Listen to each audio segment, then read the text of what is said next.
দিবা মারা গিয়ে বাসিন্দার পিছিয়ে ও শুধু থেকে মানুষ মার্সিয়ান অতিরিক্ত অবস্থা গাড়ির উত্তর তুলে দিয়ে দেয় আর গাড়ি কিছু না শুধু আমি বাঁচিয়ে আছি তেতুর আছি আল্লাহর রহমতে।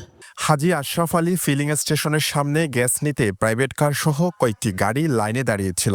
আমাদের হাতে আসা সিসিটিভি ফুটেজে স্পষ্ট দেখা যায় পেছন দিক থেকে বেপরোয়া গতিতে আসা একটি মার্সাবাস সজোরে ধাক্কা দেয়। মুহূর্তেই দুমড়ে মুচড়ে যায় প্রাইভেট কার সহ একাধিক গাড়ি।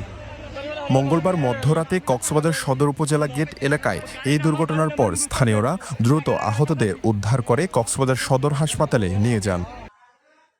যদিও ওই গাড়িগুলোতে কোনো যাত্রী ছিল না, তবে শেষ রক্ষা হয়নি মুজিব নামের এক গাড়ি চালকের। ঘটনাস্থলে তার মৃত্যু হয়।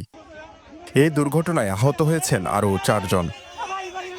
মঙ্গলবার সকালে নিহত মুজিবের স্বজনদের সঙ্গে কথা হয়।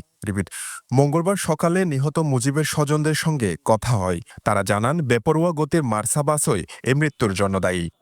একই সঙ্গে মার্সাবাসের চালকদের বিরুদ্ধে আইনগত ব্যবস্থা নেওয়ার দাবি জানান তারা। কক্সবাজারের প্রতি 1 মাস পর 15 দিন পর 1 সপ্তাহ পর প্রতিনিয়ত এই মার্সা গাড়িগুলো এই বেপরোয়া গতিতে চালানোর কারণে হচ্ছে প্রতিদিন ঘটনা হচ্ছে, একটা না একটা মানে ঘটনা হচ্ছে আর হচ্ছে।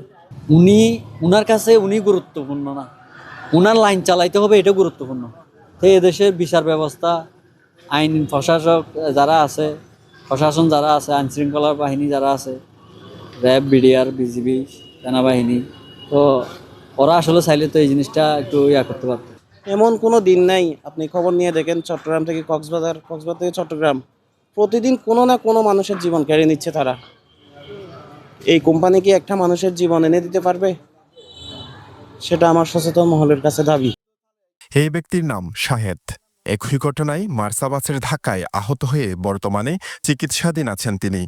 শাহেদ জানান, গ্যাস নেওয়ার অপেক্ষায় দাঁড়িয়ে থাকা অবস্থায় হঠাৎ পেছন থেকে বাস এসে ধাক্কা দেয়। এতে গুরুতরভাবে তার পায়ে আঘাত লাগে।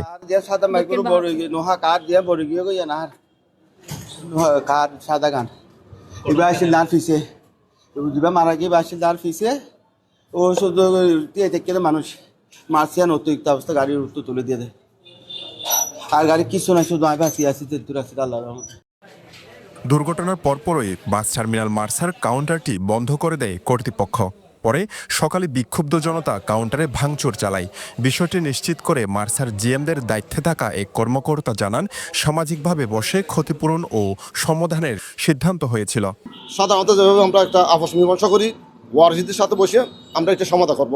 আর যে গাড়িগুলো ক্ষতি হয়েছে ওই গাড়িগুলো মেরামত করার জন্য এবং মিস্ত্রির কাছে যত খরচ হয় ওই খরচগুলো আমরা দেওয়ার জন্য একটা আলোচনার সিদ্ধান্ত হয়েছে আমাদের মধ্যে।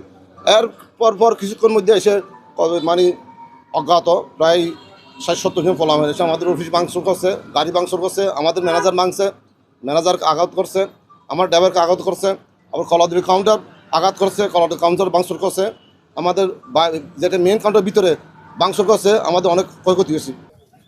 কক্সবাজার চট্টগ্রাম সড়কে আতঙ্কের আরেক নাম মার্সাবাস।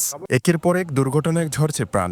অভিযোগ রয়েছে মার্সার অধিকাংশ চালক অদক্ষ এবং বেপরোয়া।